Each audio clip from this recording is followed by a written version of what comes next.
Next definition है analytic function, let F be a function और a curve, the function F is said to be analytic. Function analytic कब होगा? Over an interval I consider किया, if it is defined. तो function defined का meaning क्या? तो ये space curve में आपको बताया, स्पेस कर्व में आपको बताया था कि function depends on single parameter. Function depends on single parameter, r is equal to r of t, r depends on single parameter. कि जब आप फंक्शन में पैरामीटर की वैल्यू पुट करोगे तो फंक्शन की जो वैल्यू आएगी वो वैल्यू कैसी होगी? सिंगल वैल्यू आनी चाहिए, यूनिक वैल्यू आनी चाहिए। डिफाइंड का मीनिंग कि फंक्शन की कैसी वैल्यू होगी? Single valued function.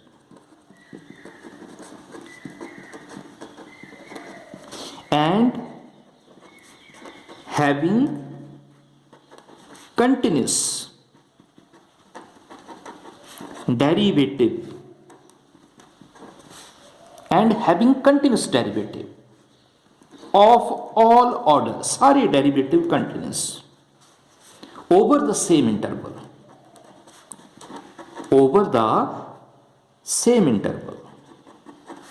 और इंटरवल क्या कंसिडर किया इसमें? इंटरवल आई कंसिडर किया। एनालिटिक का सिंपल मीनिंग, एनालिटिक फंक्शन क्या होता है? कि ऐसा फंक्शन जो डिफाइंड हो और साथ ही उस फंक्शन का डेरिवेटिव भी एग्जिस्ट होना चाहिए और डेरिवेटिव कंटिन्यूस होना चाहिए। उस फंक्शन को क्या बोलते हैं? एनालिटिक फंक्शन बोलते हैं। अब जैसे इसमें बताया आपको कि फंक्शन के सारे डेरिवेटिव, जो भी आप इंटरवल कंसिडर करोगे, उस इंटरवल में जितने भी पॉइंट्स होंगे उन सारे पॉइंट पर फंक्शन डिफाइन होना चाहिए और फंक्शन का डेरिवेटिव कंटिन्यूस भी होना चाहिए। अब जब फंक्शन के सारे डेरिवेटिव एग्जिस्ट होंगे तो इसका मीनिंग आप एनालिटिक फंक्शन की क्लास को डिफाइन कर सकते हैं। सपोज एनालिटिक फंक्शन का, सपोज फंक्शन को एफ से रिप्रेजेंट कर रहे हैं, अगर इस फंक्शन का mth डेरिवेटिव कंटिन्यूस है, क्योंकि फंक्शन के तो सारे डेरिवेटिव एग्जिस्ट हो रहे हैं, सपोज फंक्शन का mth डेरिवेटिव कंटिन्यूस है, तो इसका मीनिंग कि इस फंक्शन की क्लास क्या होगी? m होगी। और ये फंक्शन कैसा फंक्शन है? ये एनालिटिक, मींस एनालिटिक फंक्शन की क्लास m होगी। तो ये पॉइंट लिखा जा सकता है, this means that an analytic function, an analytic function f is of class m, या इसे क्लास m को और क्या बोलते हैं? cm function. तो एनालिटिक फंक्शन की क्लास m कब होगी? जब एनालिटिक फंक्शन का mth डेरिवेटिव क्या होगा? कंटिन्यूस होगा। तो ये जो डेफिनेशन लिखी, इसमें जो फंक्शन कंसिडर किया, ये इस फंक्शन में जो कोऑर्डिनेट है, पॉइंट्स हैं, वो कैसे हैं? वो स्केलर हैं। अब वेक्टर की बात करते हैं, वेक्टर वैल्यूड फंक्शन की बात करते हैं। वेक्टर वैल्यूड फंक्शन और वेक्टर वैल्यूड फंक्शन मींस, तो स्पेस कर्व की जो रिप्रेजेंटेशन आपको बताई है, this representation represents vector valued function. r is equal to r of t, this is the representation, vector representation of space curve। इसे define करते हैं, लिखते हैं इसे। तो ये आपको पहले बताया, ये r of t का मीनिंग क्या? r is equal to r of x of t, y of t, z of t। r of t कैसे लिखा था? तो ये आपको बताया, ये this is a vector valued function in space curve.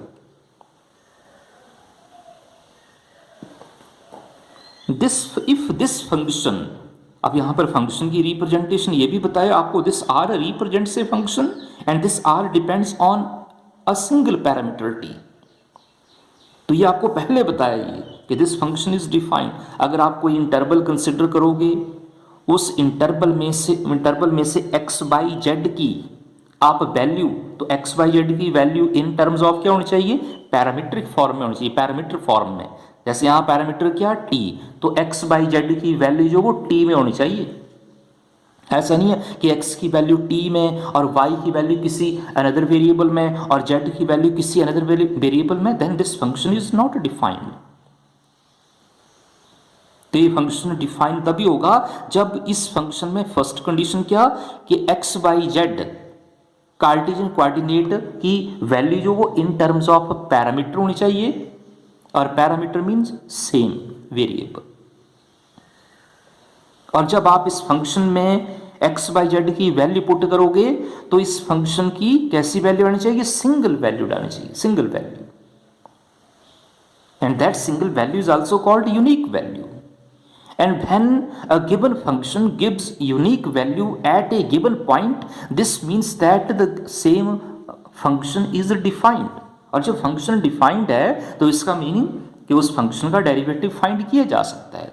The same function is continuous. और जब फंक्शन का डेरिवेटिव डिफाइंड है तो इसका मीनिंग कि इस फंक्शन की क्लास को आप डिफाइन कर सकते हैं। आप वेक्टर वैलिड फंक्शन की क्लास डिफाइन कर सकते हैं।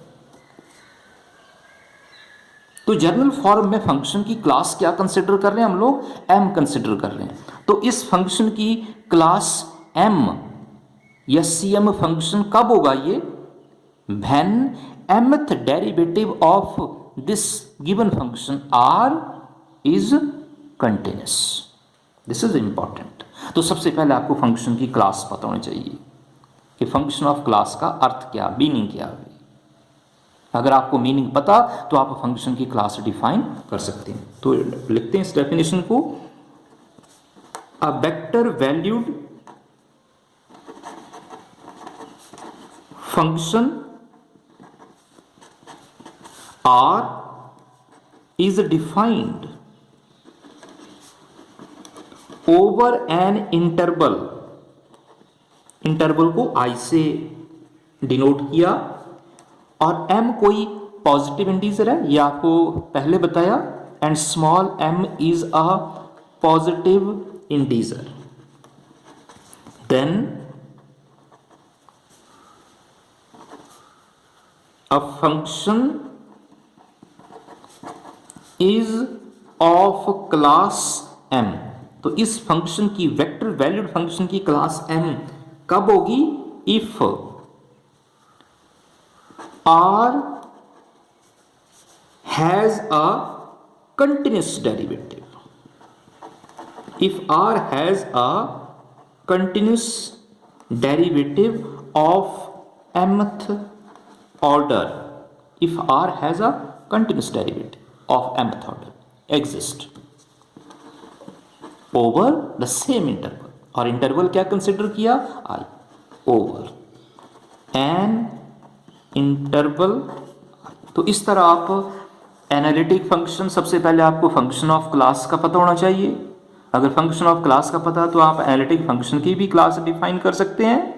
तो ये जो सबसे पहले लिखा है ये कार्टेशियन फॉर्म में, ये स्केलर फॉर्म है ये, और ये जो आगे लिखा है ये वेक्टर फॉर्म में, ये वेक्टर वैल्यूड फंक्शन है ये। तो आप फंक्शन की क्लास डिफाइन कर सकते हैं। नेक्स्ट डेफिनेशन है regular function.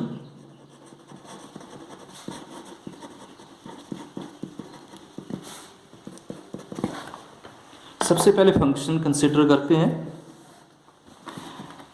r is equal to r of t. This is the representation of a vector valued function in space curve. Space curve, this is the representation of space curve. And this representation of space curve represents a function. और ये function किस type में, ये किस form में, vector form में, ये vector valued function है ये। और इस फंक्शन को ऐसे भी लिखा है because r depends on t, तो इसे ऐसे भी लिखा जा सकता है, ये आपको डेफिनेशन में बताया, r of x of t comma y of t comma z of t. Function regular कब होगा, तो इसके लिए सबसे पहले फर्स्ट कंडीशन क्या, फर्स्ट कंडीशन है first of all this function is defined, defined. और फंक्शन डिफाइंड का मतलब कि फंक्शन की वैल्यू फाइंड होनी चाहिए, और फंक्शन की वैल्यू फाइंड करने के लिए आपको क्या करना पड़ेगा, एक पॉइंट कंसिडर करना पड़ेगा। कौन सा पॉइंट, पॉइंट मींस वेरिएबल की वैल्यू, कि कौन सा वेरिएबल, तो फंक्शन में लिखा सामने, फंक्शन में वेरिएबल क्या, पैरामीट्रिक फॉर्म में, और इस पैरामीटर को किससे रिप्रेजेंट किया, टी से रिप्रेजेंट किया। फंक्शन में जो भी वेरिएबल होगा आप उस सेम वेरिएबल की वैल्यू अप्लाई करोगे, तो इस फंक्शन में वेरिएबल टी है तो आप टी की वैल्यू, तो टी की वैल्यू कहां से अप्लाई करोगे, उसके लिए क्या करोगे, आप इंटरवल कंसिडर करोगे। तो इंटरवल क्या कंसिडर कर लिया, सपोज आई। तो फर्स्ट कंडीशन क्या बताई कि this function is defined over an interval I. और अगर फंक्शन डिफाइंड है this means that the same function is continuous, और अगर फंक्शन कंटिन्यूअस है तो इसका मीनिंग फंक्शन का डेरिवेटिव भी फाइंड किया जा सकता है, तो फंक्शन का डेरिवेटिव भी फाइंड किया जा सकता है।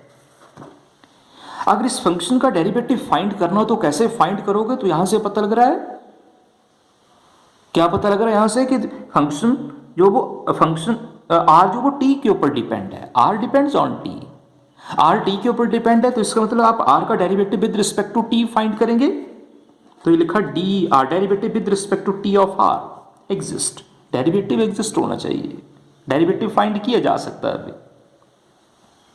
तो सबसे पहले रेगुलर के लिए फर्स्ट कंडीशन क्या बताई कि फंक्शन डिफाइंड होना चाहिए, अगर कोई फंक्शन डिफाइंड है तो वो कंटिन्यूस भी होगा, अगर कंटिन्यूस है तो उस फंक्शन का डेरिवेटिव भी फाइंड किया जा सकता है। रेगुलर फंक्शन के लिए कंडीशन क्या कि जब आप फंक्शन का डेरिवेटिव फाइंड करोगे तो डेरिवेटिव की वैल्यू कैसी आनी चाहिए, non zero, not equal to zero, d are upon D t ऐसे बोल सकते हैं, इसे derivative with respect to T of are is not equal to zero, और r का derivative with respect to t है तो इसे आप शॉर्ट फॉर्म में ऐसे भी लिख सकते हैं, r dot is not equal to zero.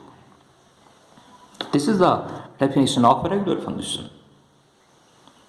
और आगे आपको पता है इससे कंपोनेंट, क्योंकि वेक्टर है तो वेक्टर के तो कंपोनेंट भी होंगे, तो आगे भी इसे आप डिफाइन कर सकते हैं कि जब आप इस फंक्शन का डेरिवेटिव फाइंड करोगे, जैसे सबसे पहले इसे वेक्टर फॉर्म में लिखते हैं, तो ये लिखा vector r is equal to x t into i plus y of t into j plus z of t into k. Derivative find करते हैं विद रिस्पेक्ट टू टी, तो डेरिवेटिव क्या आएगा, derivative with respect to T of r, this is equal to derivative with respect to T of x of t into i plus y of t into j plus z of t into के। और derivative find करोगे आप right hand side का, तो क्या आएगा, derivative with respect to T of x into i, derivative with respect to T of y into j plus derivative with respect to T of z into k. Regular function के लिए क्या condition बताई, derivative जो वो की value कैसी आएगी, non zero. तो नॉन जीरो का मतलब अब आप यहां चेक करोगे तो यहां बताया इसने कि D are upon D T derivative with respect to T of are is not equal to zero. तो नॉन जीरो का मतलब कि अब अगर आप इसे चेक करोगे तो इसमें इस वैल्यू में तीन कंपोनेंट है, फर्स्ट कंपोनेंट है D X upon D T, second component है D Y upon D T, third है डी जेड अपॉन, तो तीनों में से एक भी नॉन जीरो होगा तो फंक्शन क्या होगा, regular. Out of these three component, if one is non-zero, this means that this given function, vector valued function is regular, तब ये फंक्शन क्या होगा, रेगुलर। जैसे तीन कंपोनेंट है, सपोज एक भी कंपोनेंट नॉन जीरो है और बाकी दो कंपोनेंट जीरो है, तब भी फंक्शन क्या होगा, रेगुलर होगा। दो कंपोनेंट सपोज अगर दो कंपोनेंट नॉन जीरो है और एक कंपोनेंट जीरो है, तब भी फंक्शन क्या होगा, रेगुलर होगा। तीनों कंपोनेंट जीरो नहीं होने चाहिए, क्योंकि अगर तीनों कंपोनेंट जीरो होंगे then it is meaningless, then given function is not regular. तो इसे डिफाइन करते हैं, लिखते हैं इस डेफिनेशन को। अ वेक्टर वैल्यूड फंक्शन, इससे रिप्रेजेंट किया, या आपको पता डेफिनेशन में बताया, R which is defined over an interval I is said to be regular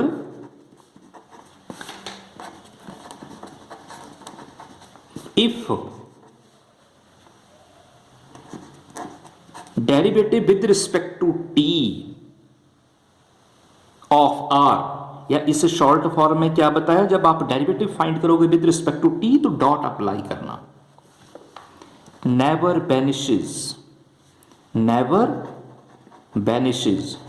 vanishes means not equal to zero over the same interval. और इंटरवल क्या कंसिडर किया, पॉइंट कहां से, इंटरवल आई से कंसिडर करोगे, over the same interval I.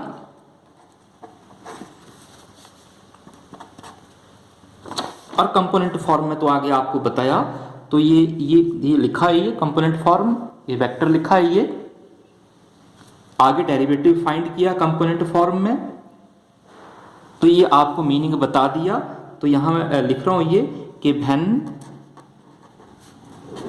The three component, अगर component की बात करेंगे, व्हेन द थ्री कंपोनेंट, और तीन कंपोनेंट क्या, डेरिवेटिव फाइंड किया तो तीन कंपोनेंट क्या है, ये फर्स्ट है, ये सेकंड कंपोनेंट है और ये third component. dx upon dt, dy upon dt, और थर्ड कंपोनेंट है dz upon dt। Never vanishes simultaneously, never vanishes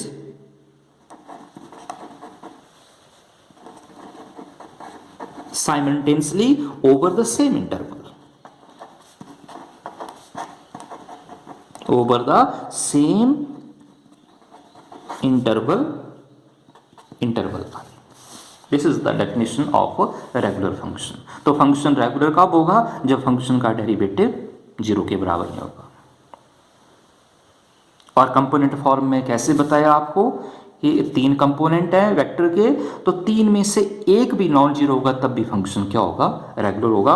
अगर तीन में से दो भी नॉन जीरो होंगे तब भी रेगुलर होगा, लेकिन अगर तीनों जीरो के बराबर होंगे then in this case function is not regular. Next definition है पाथ। सिंपल डेफिनेशन है पाथ की, a regular vector valued function of class M is called path of class M। Simple definition. अब देखो regular vector valued function आपको पता, regular function क्या होता है कि जब फंक्शन का derivative with respect to independent variable, या उसे क्या बोलते हैं हम लोग, पैरामीटर बोलते हैं यहां पर,